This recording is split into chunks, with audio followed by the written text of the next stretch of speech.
Hi guys, welcome back to my channel. So for today I decided to do a case from the UK because it is the end of the month. I want to be doing 3 Kenyan cases and then one at the end of the month to just, see other true crime cases from somewhere else. Anyway, for today we are going to be talking about the case of one Mr. David Edward Maust. Now, before I jump into this case, I want to say that I mean no disrespect to anybody that I talk about in this video. I would also like to put out some trigger warnings for the themes that are going to be taking place in this video. We are going to be discussing themes of child abuse and child neglect.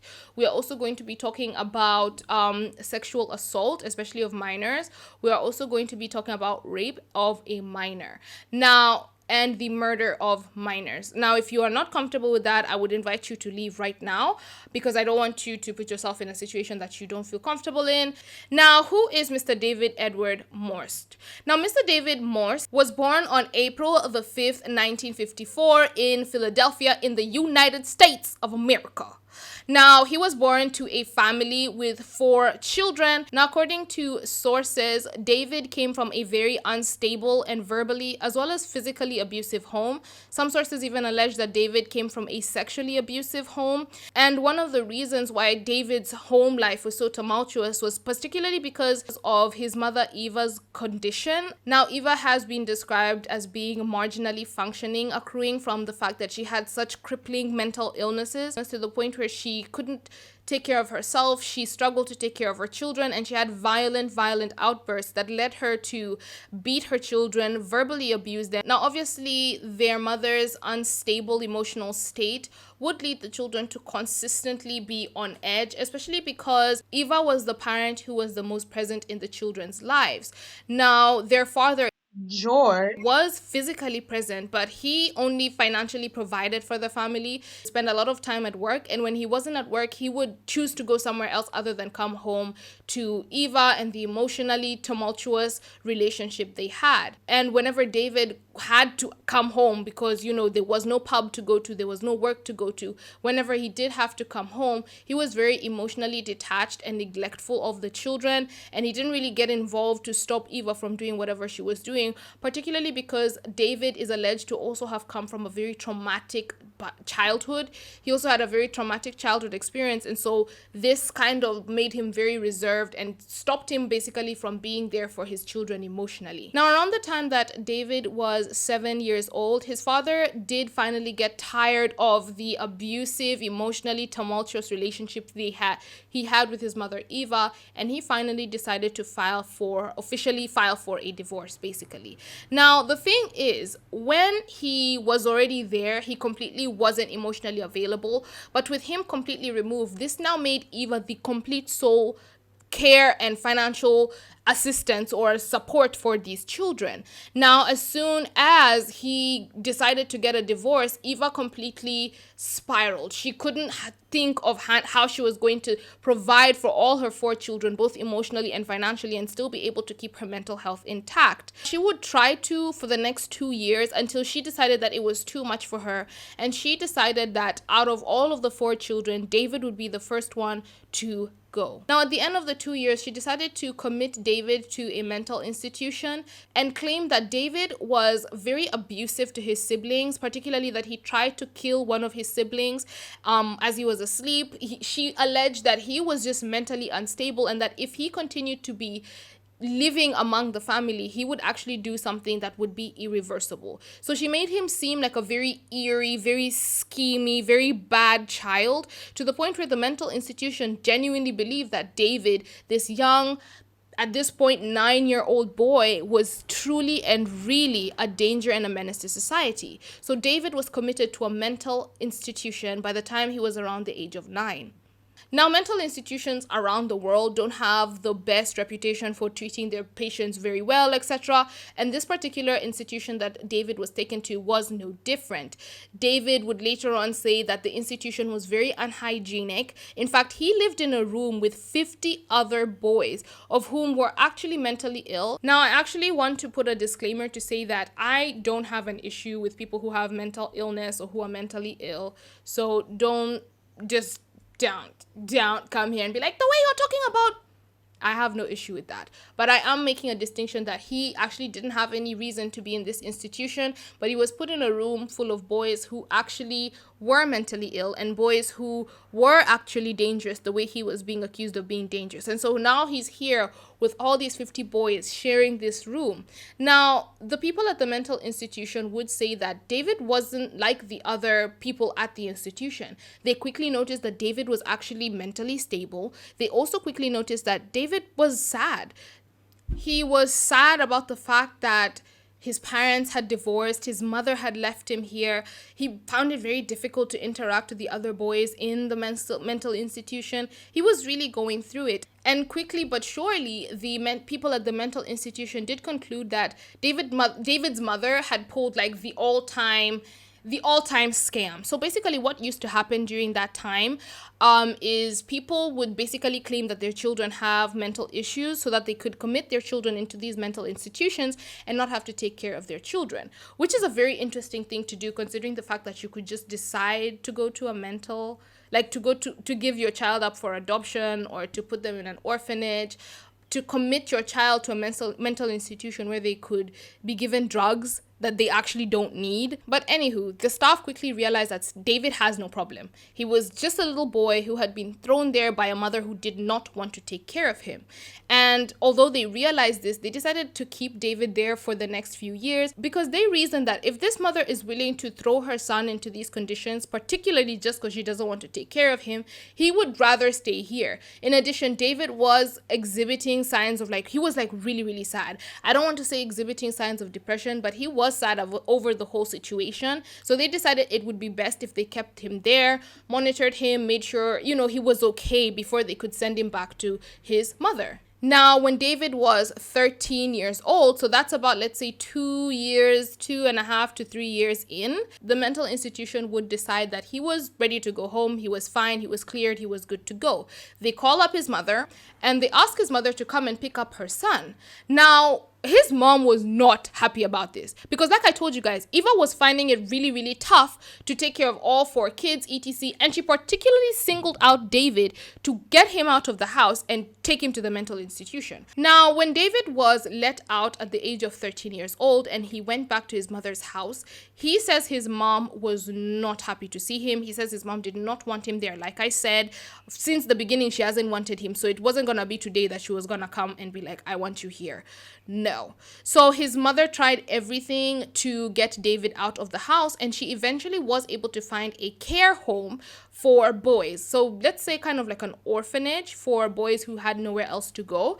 And that's where she dumped her son next. And I say dumped because she's literally trying to throw this boy away. Now, 13-year-old David would be taken to the care home, and literally among his first days, I don't know if it's his first day but I do know it's among his first days, as this boy is still trying to grapple with the fact that his mom has yet again thrown him away, as this 13-year-old boy is yet again trying to grapple with the fact that he has nowhere else to go, and this is his life. Sadly, one of the boys would rape David. Now, this was David's first sexual encounter, and so this would shape the way David viewed sexual experiences from then on, because as all of us know psychologically, when you experience something for the first time, it does leave traces in your brain of what this thing is supposed to, what emotions this evokes. So this sadly would shape the way David looked at sexual interactions from here on in. Now, although this rape did, obviously traumatize David, with time, David says that he realized that relationships between the boys was a very common thing. Now, David would say that he was very interested in exploring himself, exploring what he liked, etc. And he decided that he was going to also try it out. He was young. He was going to try out what the other boys were trying out. So David says that he went out, got a pack of cigarettes, and offered the pack of cigarettes to one specific boy, so that in return, the boy could give him sexual favors, let's say. Now, the boy did agree, and David would go on to sexually explore himself with this boy at the orphanage. And from this point henceforth, David is reported to have really thrived at this home for the boys. David is said to have had amazing grades. He got along with the other boys pretty quickly. He became friends with a lot of the boys. He was the most unproblematic child, listened to authority. David was described to really be thriving at this care home. However, during this time, David would report that he started hearing voices in his head telling him to do the most heinous acts. He would get these voices telling him to do violent things to his friends in the care home and other boys in the care home that he may not have even interacted with. David says he tried to fight it off for some time until the first time that he couldn't fight it off. David would be playing with one of the boys, and during playing with him, David says that he heard these thoughts in his head and they started telling him to do things to this boy. And David says he basically just snapped and gave in to the voices, and he grabs this boy by the neck and starts choking this boy. David would choke this young boy to the point where he started gasping and breathing for air because he was almost passed out. Now, David says upon realizing that he would have killed this boy, he quickly let him go. And he says that he experienced serious feelings of remorse right after this. He said he felt really terrible. He felt like a horrible person for what he had done. But he says that the thoughts didn't go away. Although the thoughts didn't go away, David was able to keep the thoughts at bay for... Did you hear that rhyme? Or you didn't? Although the thoughts didn't go away, David was able to keep the thoughts at bay. I know this is not the time to be, but I just wanted to say that, she's a rapper, she's a track star. Anywho, sorry. Back to what I was saying. Now, although the thoughts didn't go away, David was able to keep them at bay for the next 2 years. Now, sadly, at the end of the 2 years, David would attack another boy in the same exact way he attacked the first boy. The only difference was this afternoon, him and the other boy were sitting in the living room watching TV. As they were watching TV, David all of a sudden stands up and begins choking this young man. David says he would then snap back into realizing what he was doing. And at this point, he released the boy. And this time round, this boy was different from the first boy. Now, the first boy didn't say anything to authorities after this entire thing happened. I don't know if he was scared, or I don't know if David apologized. I don't even know what would happen for me to not snitch you that you tried to kill me. But this second boy said, I'm gonna snitch. I'm gonna tell. And you know what I always say about snitching? One thing about me, honey, I'm gonna snitch. I'm gonna what? I'm gonna snitch. This boy gets up and runs to the office, tells the authorities, tells everybody this is what this guy did to me. And obviously, I think there was marks on his neck, and David did say that he did suffer from a feeling of remorse. So I'm kind of anticipating that maybe he also didn't try and say, no, I never did it, etc. But that part I'm just alleging. But the boy managed to tell on David, and David got expelled or taken out or sent away from this care home. Now, the people at the care home did consider where to send David, but because of the severity of what had happened, they decided that it was best to send David to a mental institution, because this whole ordeal to them wasn't it just said that he wasn't mentally okay. So they decided to send David back to the mental institution that he had been in previously. Now, like I told you guys, the place was unhygienic. David was very sad when he was there. He didn't have good memories of the place, and nobody liked the place. No, I don't think anyone would want to be in a mental institution. So as soon as David gets there, he gets into a group or a gang of friends who shared the same amount of thoughts about not wanting to be at this mental institution, and they formulate a plan to run away, right? And they actually managed to break out of the mental institution or the mental asylum, and they run, they don't want to be there, and they managed to break out. Now, this is dangerous for several reasons, especially for people in society. Imagine if you just don't know someone has broken out of a mental institution. I was reading a case that I would like to do next month about the is it Shimoli brothers or Shimoli? I'm confusing Shimoli, but it's something about Shimoli.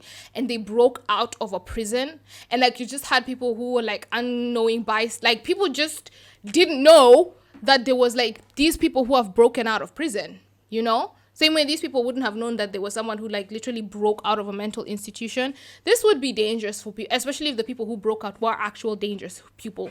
You know what I mean? Yeah. Anywho's, this is not to say that all people who have mental illnesses are dangerous, because I know how you guys are being paid overtime to misinterpret. Now, David has nowhere to go as he's broken out of this mental asylum. I don't know where his other friends went, but David particularly had nowhere else to go. Remember, I don't know by this point how old he is, but I'm anticipating he is still very much so in his teenagers. So he either could go work at like a restaurant, of which he still wouldn't be able to make enough money to pay his bills. So basically what I'm saying is David had nowhere else to turn to, but his only option was to go back to his mother's house. His mother who what? His mother who didn't like him. So David goes back to his mother's house. Now remember, the last time David was home, he was 13 years old. And the time before that, when he was actually living in the house, was 7 years old. And his mother still didn't like him. And back then, things were even more tumultuous. So now David has no good recollection of his family home. So his decision to go back really speaks to how cornered he was, how he didn't have anywhere to go, how he didn't have anyone else to help him. So he turns back and he goes back to his family home, only to meet his mother, who still again made it very clear she didn't want him.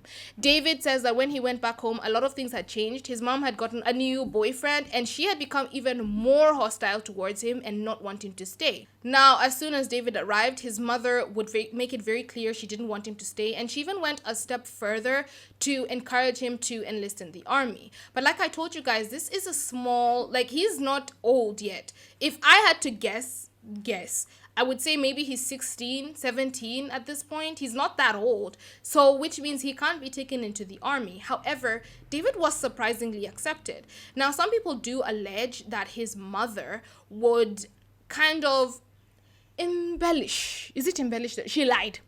She would lie about his age on his application papers so that David would be able to leave her house and be taken God knows where, to which war. You don't even know if your child is going to be deployed in somewhere where there's actual conflict, and you're still willing to lie for this boy to be taken out of your house. But these are allegations that she lied. No one really knows if she lied, or no one knows if she lied. But if I had to bet $1, I may bet that she lied. David gets successfully enrolled into the army, and by this point, he is deployed to Germany in Frankfurt in Germany. Now, he wasn't deployed as like a on-ground military personnel. No, he wasn't. He was deployed there as an army cook. So his business was basically in the kitchen. There was relatively low risk, considering the fact that the area, there was no like conflict ongoing. No, it was a very low risk place, like low risk job. He was in charge of cooking for like the people in the military base and the families in the military base. And he quickly started making friends with people in the military base because, like I told you, the way David has never really been a problematic person or a problematic child. He is very happy-go-lucky. He's very easy to make friends with, finds it very easy to chat people. You know, he's a great guy. He's an amazing guy. But David particularly got along with the young boys in the camp. So like boys who are aged 13, 14, 15, those were kind of like the people that he was friends with. Now, I will say that, you know, during this time, it's alleged that he's still a teen. So maybe this wouldn't be so crazy. But I don't know even if you're still a teen, you know, like how when my sister was like 18, guys, that girl didn't want to be around me. And I was a teen. Like she was like, you are a loser. You're such a loser. And I thought she was like the coolest girl ever, but we move. It is what it is. Anywho's, David began making friends with the young teenage boys in the camp. And the young teenage boys, similar to me when I was looking up to my sister, thought that he was the coolest guy because it's like this older boy who is just like so cool, knows how to do all these things. They thought that David was a cool guy. There was one particular boy by the name of James McClister that took a serious liking to David. James looked up to David a lot. He thought David was the coolest guy And he basically became David's shadow. Everywhere David went, James was. James would go over to David's house even at night. James was really, really enthusiastic about being friends with David, and he thought he was really, really cool. Now, the thing is, David was much older than James. Even if, let's assume that he was like an older teen, it was still odd to see like older teens or even older guys just hanging around with 13-year-olds, because James was actually 13. Now, the two of them would spend a lot of time together, and David says he began getting really, really anxious about what people might begin to say about the relationship between him and James. He didn't want people to think he was suspicious. He didn't want anybody to look too closely into him or what he was doing there, etc. And so David decides that he needed to put some distance between him and James. However, David didn't really take any action on the decision. You know how you can be like, I need to do this, but you don't really get into it immediately. David took some time before he did that, until one day that David says he woke up in the morning to find 13-year-old James McClister lying on top of him naked. David himself was also naked, and by this point he was around like, let's say 18 or 19 years old. And David says this really alarmed him, and he said that this is what made him realize that this relationship between him and James would be his downfall. He could get in serious trouble for whatever was going on. Now, David didn't make it clear whether anything sexual did happen between he and James McClister, but he just says that he needed to end this friendship. Now, David hatches a plan of how he's going to end it. Now, you would think that David would just simply decide to be like, hey, James, can't be your friend, or just simply ignore James, but no. David had a more heinous plan for how he was going to end the relationship with 13-year-old James McClister. David decided that he was going to invite James on one afternoon for a motorcycle ride, like the bike ride. So you sit at the back, I sit at the front, and we just go for a ride. Now, James, like I said, was very enthusiastic about the friendship between he and David. So James was obviously just like, okay, yeah, cool, I'll come with you. I want to come with you. So James and David get on this motorcycle on one afternoon, and David just starts driving. James asks no questions because he's 13 and he completely trusts David. They drive up to an open field, and at this open field, they drive up next to a particular tree. Now, David would become very hostile towards James at this point. James was used to David being very playful, being very open with him, being happy. But David would switch his attitude and become very hostile towards young James. David would get off the motorcycle first, as young James remained on the bike. Now, all of a sudden, David turns around, grabs James from this motorcycle, and drags James over to this particular tree. David would hold James McClister up onto this particular tree and begin choking him, similar to what he had done to the two other boys at the home. Now, as he's choking 13-year-old James up on this tree, David would pull up a rope from his pocket and then tie James up to the tree. Now, I have several questions. For you to be able to tie this kid onto this, for you to be able to tie someone on the tree, doesn't the rope have to be very, very solid rope? Would that rope be able to fit into the pocket? Okay, but there's those hanging line ropes that are really small. Anywho, maybe I'm overthinking. David ties James up to the tree, and as he pulls back, he starts beating, punching, slapping, kicking, doing every single act of violence you can think of. And when David got tired of using his hands on James McClister, he decided to find a wooden stick or a wooden plank and beat James McClister with it to the point of death. However, this seemingly was David's plan. He wanted to end the friendship between him and James, and for some weird, odd, twisted reason, he may have felt this was the only way to end this friendship. So maybe this was his intention all along. Maybe he did think that he wanted to kill this young 13-year-old boy so that this could end the friendship in some odd way. Now, after all of this, David would untie James from the tree, and James's body would sadly fall to the ground. Now, as he fell to the ground, David decided to cover him with a batch of leaves. Like, what? To hide the body. I want to know the rationale of thinking that leaves would be able to hide an entire human body, but this is what David does. And after this, he gets his stuff, gets his rope, and he decides to drive away. Now, surprisingly, it took some time for police and law enforcement to come across James McClister's body. It actually took up to a week, particularly because David was very careful to pick like a very remote open area that not many people go to, etc., to ensure that he wasn't found out immediately.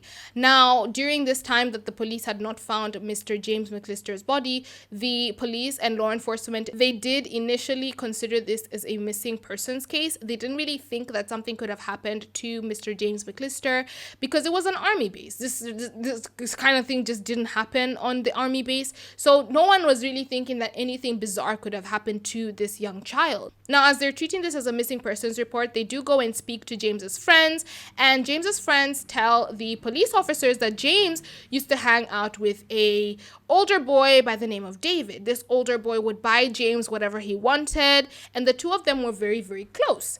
Now, police would obviously get interested in David, but not as a murder suspect, but as someone who may have had information as to where they saw James last, etc. The police go over to question David, and honestly, he seemed like he didn't know anything. He was shocked that James was missing. He said, "What? What? He's missing?" And he tells the police how he wants this boy found, how he's so afraid, what if he's not found? And the police assure him that they were gonna find him. Can you imagine? This David man plays the part so well. And police believe him. Police don't think he did anything wrong, and so they leave David alone and they continue to look for the missing boy, James McClister, not knowing that he was dead. However, a few days after interviewing David, the police would receive information about James McClister's whereabouts, and sadly, they would discover that he was dead. Now, according to what police say, they may have found like some evidence linking David to the murder of James McClister. They never disclosed exactly what evidence they were talking about. However, the police did find something to allegedly link David to the murder. Police would go over to David's house and let David know that, hey, we know you did it.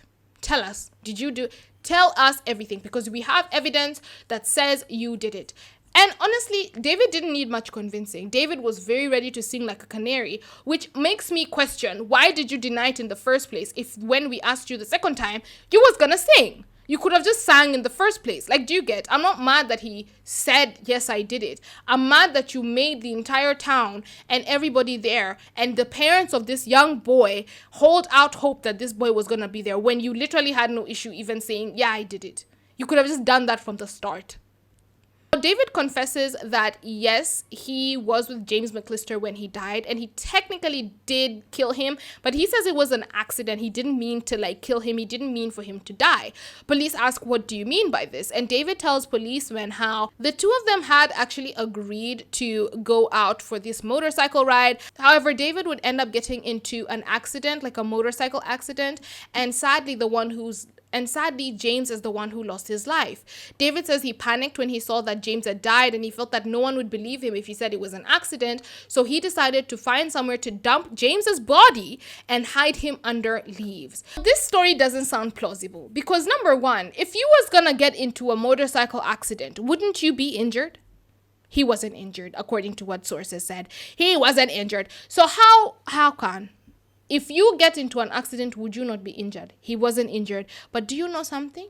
Law enforcement believed this bogus story. They took it forward. He carried them for idiot, and they accepted to be carried for idiot because regardless of the fact that they didn't see any significant substantial bruises or injuries that would indicate that he had been in an accident, law enforcement believed him, and instead of charging him with murder, they decided to charge him with manslaughter. Now, David would go to prison and he was sincerely happy, according to what he said, because he couldn't act anymore on the voices. Remember the voices that I kept on telling you about? Yeah, that prompted him to do all these heinous acts. He says that he couldn't act on those voices and the impulses and urges he got to commit harm and to kill people. David says he preferred being in prison and he felt that he was being kept away from society, which kept society safe, because he genuinely didn't want to hurt anyone. But he says that he couldn't help himself, like when the urges came. Now, during his prison stay, David thrived in prison. He actually went back to school, got a diploma. He was one of like the best behaved prisoners. In fact, he was so good and so well behaved that despite the fact that a 13-year-old boy may have been murdered by him, he was offered the opportunity to apply for parole early. So he was offered the opportunity to leave, to like get out of prison early, and David turned it down. He turned it down because he says he was a serious danger to society and that he needed to stay right where he was because he wanted to be in a controlled environment where people could be safe from him. Imagine that. That's how much he knew. That's how dangerous this man knew he was. But irrespective of the fact that this whole criminal turned down his parole, turned down an opportunity to leave prison early, when his date of getting out of prison came out at the age of 23 in 1997, David Maust was released. Now, David says he was very, very anxious for being like released from prison. He didn't know exactly what was going to happen. He didn't know what he was going to do or what he was capable of, but he did decide that he wanted a fresh beginning. He left the town that he was living in and he now moves to Chicago. Chicago! If you guys have Disney, you would know why I'm singing that song. Now, immediately getting to Chicago, despite the fact that David says he wanted a new, fresh start, he goes right back to his predatory behavior. He begins befriending young 13-year-old boys. He has a thing with 13-year-old boys. It's very interesting that he keeps on going for these young 13-year-olds. You know what I mean? Now, there was one particular 13-year-old boy that David took a liking to. Now, this particular 13-year-old boy was not like named in the sources, but it is said that the two's relationship would blossom very quickly. In fact, it said that the two were so close that it almost seemed inappropriate because they were very intimate, very touchy, like even in public, and people would get like a bit concerned and bombastic side eye, but no one really ever brought it up because nothing had ever been reported. The boy had never said anything had happened, so everybody just left it at that. Maybe the two of them are just really, this 13-year-old boy and this 22-year-old man, maybe they're just friends. You know? Now, David would begin grooming this 13-year-old boy, similar to what he had done with James McClister.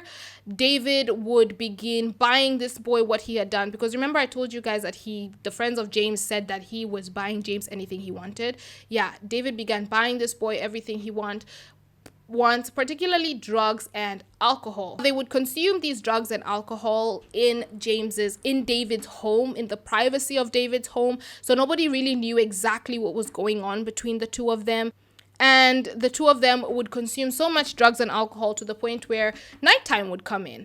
Now, when night comes in, David and this young boy had become so close to each other and so friendly with each other that the young boy felt safe to sleep in David's home. And David managed to convince this boy that he was safe enough for this young boy to sleep in his home. Now, David would invite his 13-year-old friend on one night to hang out, buddy, have fun. And the young boy knew that drugs and alcohol were going to be involved. And he's a young boy, so he comes.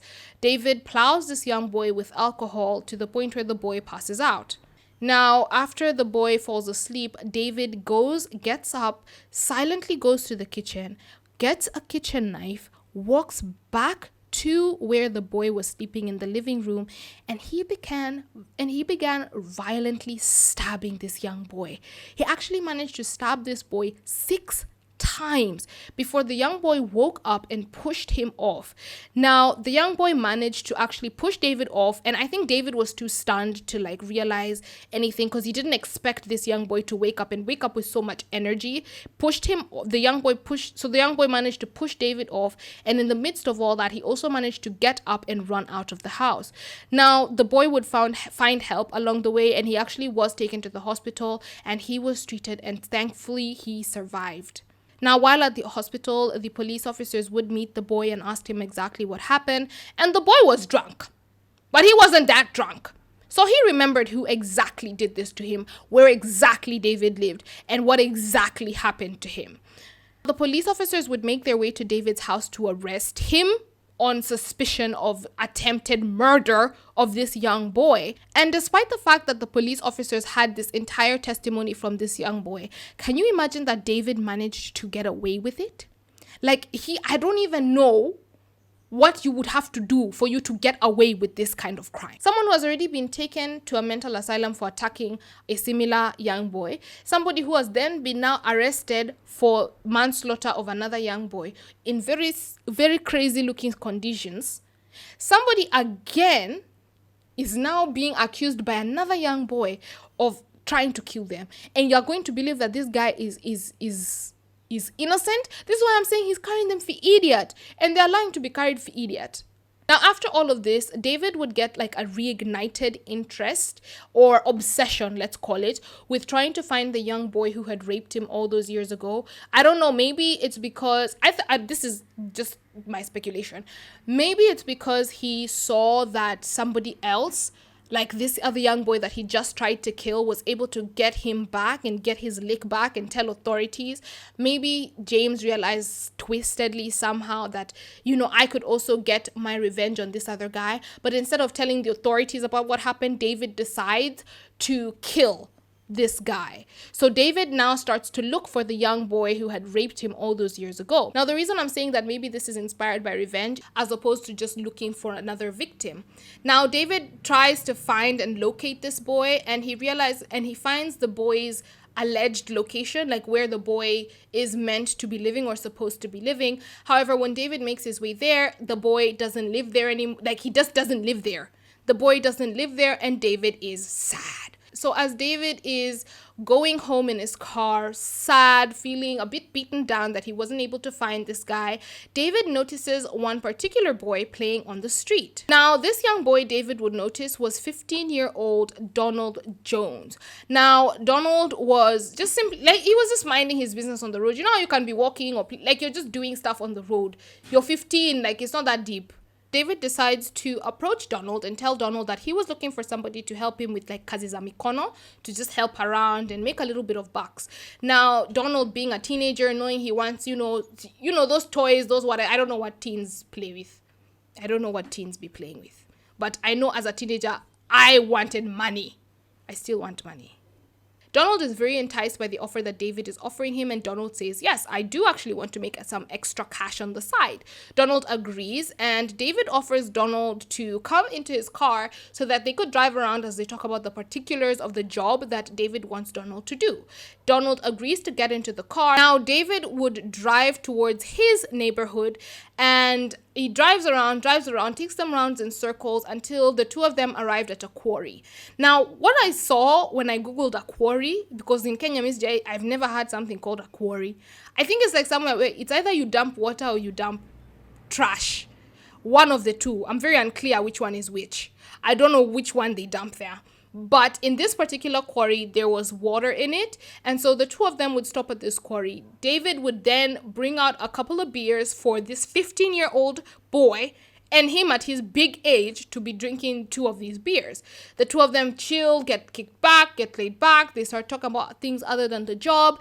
And literally in the middle of this conversation, David switches up again, similar to what he had done to the boys that he had previously attacked. David then began violently beating up Donald, and then he choked him, similar to what he had been doing to the other boys, because if you've not noticed, David loves to choke people.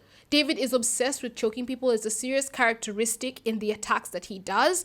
David chokes this young boy and then out of nowhere pulls out a knife and begins stabbing Donald Jones. Now, Donald would be too weak to fight back, especially because this was such like a random attack, and he would just basically, he was caught off guard, and so he really didn't know what to do. As this entire attack is going on, Donald is losing a significant amount of blood and becoming more and more powerless. At the end of this all, David did decide that he wasn't going to kill Donald by his own force of brute force, and he decided to throw Donald's body into the quarry so that he could drown to death. After David had killed Donald, he said he felt the same feelings of remorse that he had felt for all the other boys he had attacked. But it's just like, you're feeling remorse, bud, then stop. If you're feeling that bad, stop. You know what I mean? But David says he felt really, really bad, but simultaneously, he also didn't want to be caught for this murder. So David says that in the next few days, he decided to pack up his things and move to Texas. Now, David would immediately begin befriending young 13 and above to like 15-year-old boys in Texas, just as he had done in his previous town. David would get particularly close with a young 14-year-old boy who did remain unnamed in this case. David used the same pickup lines, let's say, that he had used with Donald. He asked the boy if the boy wanted to get a job. The boy said yes. David invited the boy into the car so that they could talk about the particulars. The two of them drove around, only for David to drive this young boy to a motel. David invites the young boy into the motel, and as soon as they get into the motel, David throws this young boy onto the bed and begins violently attacking him. David chokes this young boy before continuing to beat him. However, this time round, David would stop in the middle of the attack, and he would go into that state of shock like I had told you guys before. Remember with the first two boys at the hospital, at the boys' home, he stopped because he was like, what am I doing? And he stopped. He basically stopped, snapped back, snapped out of whatever was controlling him to do these things. Because that's how he kind of describes it. It's like snapping in and out of something. So David snaps out of what he was doing, and he realizes that he was beating and doing this to this young boy, and he felt those feelings of remorse yet again.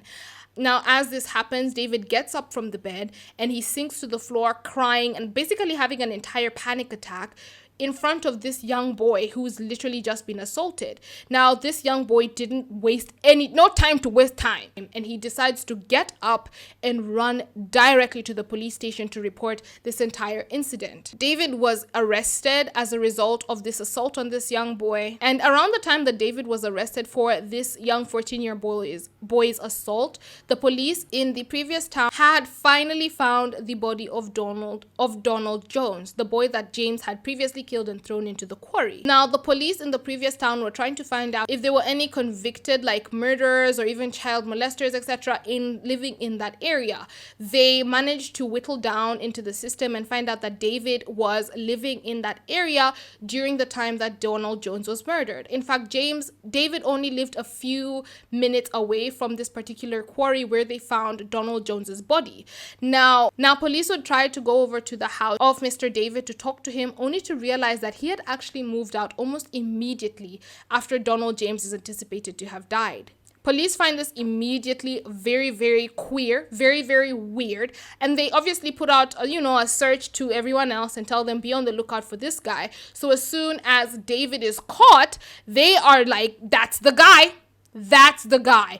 The police stations communicate with each other. Both of them get to talking, and they both connect the dots that Donald was killed by David, and this other 14-year-old boy in the new town in Texas was also killed by David.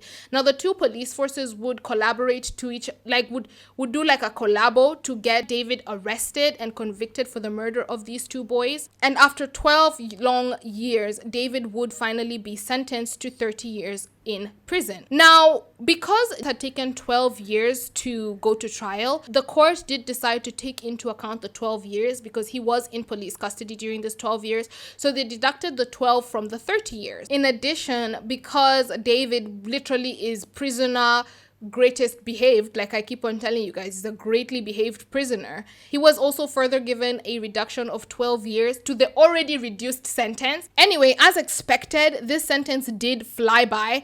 And it's already as expected that the sentence would fly by, because remember, David likes to be in prison. He has said multiple times before that he genuinely enjoys prison time. So what would make you reducing this sentence for this man, if anything, is what is making him sad. David's time quickly comes to an end, and as he's approaching his release date, David actually takes it upon himself to write to the court. Is it to the court or to the people who jailed him or the people who wanted to release him? He wrote to the authorities, that were responsible for releasing him, begging them not to release him. He wrote a 5-letter page begging them not to release him back into society, because he was going to definitely offend again. In addition to that, the prosecutor to his trial, like the person who had prosecuted him, added an additional 5-page letter of his own to write to these people begging them to not release this man. So not only is the opposing side saying don't release this guy, also the guy who's about to be released is saying don't release me, please. And can you imagine they still released him? Now, out into the world again, David is sad that he's out into the world again. Let's say that. And this time he decides to move towns again. This time he moves to Indiana for a fresh start. But like I said, anytime David says I want a fresh start, he doesn't mean it, does he? Because as soon as he gets to Indiana, he starts with the same predatory stuff he's been doing. And he decides to start befriending 13-year-olds and going to places where 13-year-olds hang out, so he can be, in the group, in the crowds with children. Now remember, by this point, he's no longer like 20. He's like an older man. He's a man's man. So it's odd for you to be hanging around with these kids. So David realizes, I can't just befriend these kids and just be seen around with them. I need to be in a place where kids are. Do you get what I mean? Like, I can't just walk up to them and be friends, because now I'm a guy, like I'm an old man. So I need to be in a place where these kids would come to me. Yeah, that's what I mean. So David decides to get a job at a game shop. And it's after his first month of working there that 19-year-old Nick James would be hired as his coworker. Now, David in his 40s at this point, like I said, is having trouble kind of linking with the young teens the way he used to be, because before, when you're like a little bit older than the young teens, you're cool, right? But like the older you get, the less cool you become to these teens. And now he's in his 40s, so he's definitely not like the number one go-to guy to hang around with. So David decides to kind of approach Nick as like a coworker, just trying to make friends, I'm just trying to make friends, I'm just your coworker. He didn't really go with the whole, he didn't really go with the whole cool older brother vibe. He went with the co-worker friend vibe. Exactly. So with time, he started inviting Nick over to his house for some drinks. Now, Nick would actually go over. Nick is 19. He wanted to have a good free drink. He goes like, I'm gonna come. Nick came over to David's house a few nights in a row. And with time, David genuinely felt like he was building a friendship with Nick. However, after some time, David noticed that Nick never actually stayed over, because although David was using the same tactic of buying Nick alcohol and like drugs and stuff, the difference between 19-year-old Nick, and the other 13-year-old boys is that Nick didn't look at David as this cool older brother that he wanted to hang out with 247. No. Nick looked at David like a sucker 40-year-old man who just wanted friends and was basically trying everything to become his friend. Nick looked at David more of like somebody he could use, as opposed to someone who he looked up to as like a big brother. So what Nick used to do, which is something that the other boys never used to do, is Nick would come over, have a few drinks, but Nick never stayed over. Nick would actually leave because he had no intention of like finding this man cool and chilling with this guy. He just kind of seemed to chill with him so he could get access to the drinks. Now, when Nick would leave, he would ask to take the drinks with him to his friends' places. So like he would take the drinks with him and go and drink the drinks with his friends, as opposed to drinking the drink with David. And this realization that David was being two-timed by someone he was trying to two-time pissed David off. all the way off to the point where he started to get those murderous urges. David decides to invite Nick on one night for a drink, just to chill, the two of them, as they usually had done. Nick says yes. He comes over to David's house. However, literally in the middle of the two of them, having their fun per usual, kikiing and ha-ha-haing, David turns around, picks up a bat, and begins beating Nick up. David had also switched his personality to the more serious kind of, eerie personality that he got right before these attacks, and he started beating Nick senseless. However, in the middle of this, David stopped beating up Nick, and you would think that maybe this was the point that he started feeling the remorse. Maybe this was the snapback that he had usually experienced. But no. David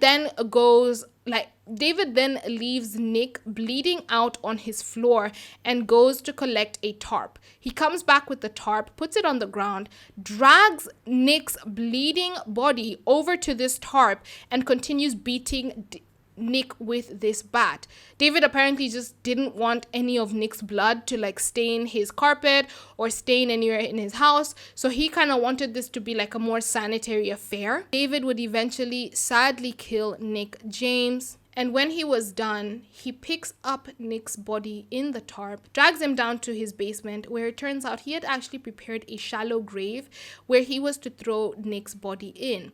He dumps Nick's body into this shallow grave before proceeding to cover the shallow grave with cement and enclose Nick into the foundations of his home. This was a different type of murder for David, particularly because, number one, this was motivated by revenge. The only other person he had wanted to kill for revenge was the boy who had raped him, and he'd never actually gotten a hold of that boy.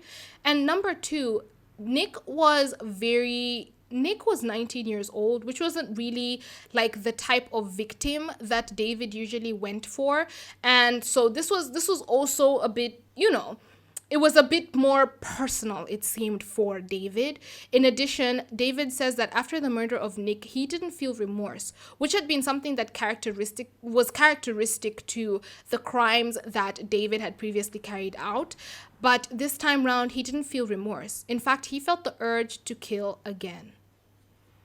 And David this time round was not concerned with suppressing his urge to kill. He decided to embrace it, and with no time, he was up and again, looking for a new victim. David went to the local swimming pool that was obviously populated by young men, and with the same tactic of offering a job, he managed to get the attention of 13-year-old Michael Dennis. Now, David then proceeded to form a friendship with Michael, basically using the same tactics of buying Michael drugs, alcohol, whatever Michael also wanted. And after some time, Michael decided to bring around his friend, 16-year-old James Ragani. Now, Michael and James would enjoy the spoils that David was throwing at them consistently, and as expected, the two of them did let their guard down and began coming over to David's house. They would come over and spend the night drinking, getting high, and basically just enjoying all the spoils that David was giving to them. Now, although the two boys were very close with David, they also told their friends about this old 40-year-old guy, or 40 plus at this point, who used to give them exactly what they wanted whenever they wanted. So their friends did know about the fact that David and these two boys spent a lot of time with each other, which would be a very important point later on in this case. But for now, just know that David had gotten an established trust with the two of these boys. Now, on one night, all three of them would get extremely pummeled with alcohol, drink, and fall asleep. Now, David would wake up before the other two boys woke up. David would make his way first to kill 16-year-old James. He then made his way to 13-year-old Michael and did the same to him. Now, unlike Nick's death, David hadn't planned to murder these two boys, and so he had to quickly think of what he was going to do. However, Nick's concealment had worked very, very well because he had hidden Nick's body and nobody had come knocking on his door or checking up on Nick. Everyone still thought that Nick was missing. So because of the success he had seen with the way he hid Nick's body, he decided to do the same for the two boys. He goes downstairs into his basement and begins digging a shallow grave for the two of them before preparing the cement to enclave their bodies in. He threw the two boys into the shallow grave and cemented them into the foundations of his home yet again. Now, according to one of the parents of the two boys, they had found a note from the boys, literally from the both of them, saying that they shouldn't be looked for because they were like running away and they wanted to go and no one should look for them. And this was suspicious considering the fact that David claims that this wasn't like a planned murder. But why then would the boys write this note unprovoked? Why would you say, I'm running away, don't look for me, don't come back, if this wasn't a planned murder? People think that maybe David convinced the boys to write the note so that nobody would look for them, but then that goes against him saying that he didn't plan this murder, because if you're going to tell these boys to write this note, that means you planned to murder these boys, right? Right. However, nobody really knows why these boys would write this note, but a note was allegedly discovered. And it really made the parents of these two boys believe that their boys were missing, that this wasn't a coincidence. And despite this alleged note, the parents really did believe that these boys were missing. Something had happened to these boys, and they got a really sick feeling, consistently convinced that something had happened to their children. The two sets of parents pushed the police department to open a missing persons investigation into the boys. And as the police are talking to the friends of these two boys, they would now be told the information. Remember when I told you that these two boys would consistently tell their friends of this 40-year-old man who was consistently helping them, giving them whatever they wanted, etc., etc. Yeah. The friends told the police this, and the friends didn't even think anything was odd. They're just like, oh yeah, they used to hang out with this one guy. You should probably ask him. And the police are like, what? That is a 40-year-old man with a 13 and 16-year-old, two 13 and 16-year-old boys. This doesn't make sense. So the police decided to do some background check into David, and what they found was horrific. They found the perfect profile for somebody who would have abducted and harmed these two boys. David had previously been convicted for this kind of same act towards boys of around the same age, and police went into a panic and they rushed over to David's house to question him. While police are also there, while the police are questioning David, another set would get a search warrant for David's home, and they arrived there with cadaver dogs that were going to sniff around and see if they could find any like traces of blood, any sense of, someone who had died, etc. And when the police officers took the dogs into the basement, the dogs would consistently bark at a particular area in the ground. However, remember, the bodies are cemented into this man's basement, so it's not like you can see them. You can't see them. It's like, what is wrong? So the police tried like 4 or 5 times to reset like the scent of the dog. You know how you have like the standardized thing that you give them to smell so they can reset? Maybe the dogs were confused or something. So they kept on taking them down, and the dogs consistently kept going to that same place on the ground. Now, after some time, police were like, these dogs can't be lying. They are trained dogs, honey. These dogs can't be lying. These are trained, tried, and tested dogs. These aren't the problem. And so the police decided to start digging. And so the police started to dig into the ground of David Maust's basement. And what they found were the two bodies of both Michael and James Rigani. But the problem is, police also found another body. A body they weren't even expecting, and that is the body of 19-year-old Nick James. Police were so shocked by the fact that this man had hidden this body all this while, a boy that they were actively still searching for, and he had gone undetected for all this time. This was especially surprising because as police were digging into the ground of his basement, they had actually subjected Mr. David Maust to a polygraph test. And during this time, they had actually really believed that polygraph tests were like accurate, true. And the fact is, they had actually subjected David to a polygraph test, and he had actually passed with flying colors. So you now wonder, like, this guy literally lied to our face and we didn't even know it. We didn't even know that he was lying. And it's because of the faultiness of polygraph tests, especially in these kind of cases, it became very evident that they weren't so trustworthy. But imagine had they actually just believed that the dogs were going crazy and just taken his word for it at the polygraph test and just trusted in the test. Imagine what could have happened. This man could have continued to murder children. Anyway, David was tried and found very much guilty of the murder of these three boys. He was given 3 life sentences, one for each of the 3 boys. And you would think that he's finally been arrested, he's going to serve his time, but only a month after being arrested, after being convicted for prison time, David Maust would commit suicide while in police custody. David would actually leave a suicide note apologizing to the family of the victims, confessing to the murder of all the 5 boys that he had killed, and actually saying that he wished he had gotten the death penalty because he didn't believe he deserved to live.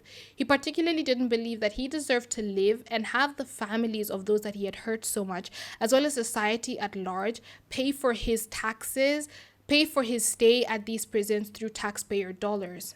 He said that he wished he had been kept in prison from the beginning and that he wished he would have avoided the murders, but that's just life, and so he killed himself to avoid society having to take care of him anymore. Anyway, guys, that is the case of David Maust, also known as Dave the Teen Slayer. If you have anything to add, if you have anything to comment down below. Next month, or next week, I will be going back to the Kenyan cases. Like I said, I will be doing 3 Kenyan cases and 1 from another country or 1 from abroad. So yeah, this was a US case. And I would like to hear what you guys have to think about in the comment section. I will see you guys next week, and I hope you have a brilliant weekend and start your new month well. Bye, guys.